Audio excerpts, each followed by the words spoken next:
ایک حدیث میں جو صحیح حدیث سے آیا ہے کہ 12 خلفاء ہوں گے. ایک اہل تشیع کرتے ہیں اپنے 12 امام جو حضرت علی کی نسل سے کہتے وہ ہیں، حضرت فاطمہ کی نسل سے ہیں رضی اللہ تعالی عنہا. حقیقت میں تو نسل باپ سے چلتی ہے، تو حضرت علی کی نسل سے، خود حضرت علی. اسی لیے ابو طالب کو کہتے ہیں وہ ابو الائمہ، تمام اماموں کے باپ. حضرت علی، حضرت حسن، حضرت حسین، حضرت حسین ابن علی زین العابدین، حضرت محمد باقر، حضرت جعفر صادق وغیرہ وغیرہ 12ویں امام ان کے مہدی ہیں جو غائب ہیں، چھپے ہوئے ہیں، ایک وقت میں ظاہر ہوں. اہل سنت کے نزدیک ان سے مراد ہیں 12 جو لوگ، پہلے تو 5 ہم جانتے ہی ہیں، ابو بکر، عمر، عثمان، علی اور حسن رضی اللہ عنہ. اس کے بعد جو بھی ان میں اچھے لوگ آئے، عمر بن عبدالعزیز آئے ہیں. میرے نزدیک ان کے اندر عبد الملک بن مروان بھی شامل ہیں.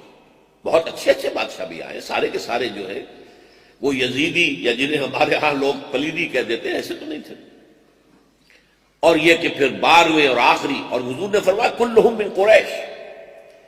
لیکن جہاں تک ان 12 اماموں کا تعلق ہے، انہیں تو حکومت کبھی ملی نہیں. حضرت علی رضی اللہ تعالیٰ عنہ کی حکومت بھی پورے عالم اسلام پر قائم نہیں ہو سکی. اسی لیے شاہ ولی اللہ دہلوی کہتے ہیں کہ وہ اپنی ذات میں تو خلیفہ راشد ہیں، لیکن ان کی خلافت منعقد نہیں ہو سکی، اس لیے کہ عالم اسلام جو ہے ان پورے 4.5 سالوں کے دوران تقسیم رہا. نہ مصر حضرت علی کے انڈر تھا اور نہ شام حضرت علی کے انڈر تھا رضی اللہ تعالیٰ عنہ. تو اس کے بعد حضرت حسن کا کوئی سوال پیدا نہیں ہوتا، انہوں نے خود دستبرداری اختیار کر لی. حضرت حسین شہید ہو گئے، کوفیوں نے غداری کی اور شہید ہو گئے.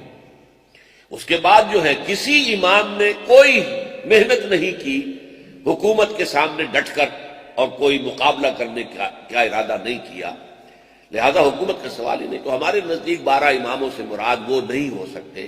12 حکمران ہوں گے، کلہم قریش من قریش، تو سب کے سب قریش میں سے ہوں.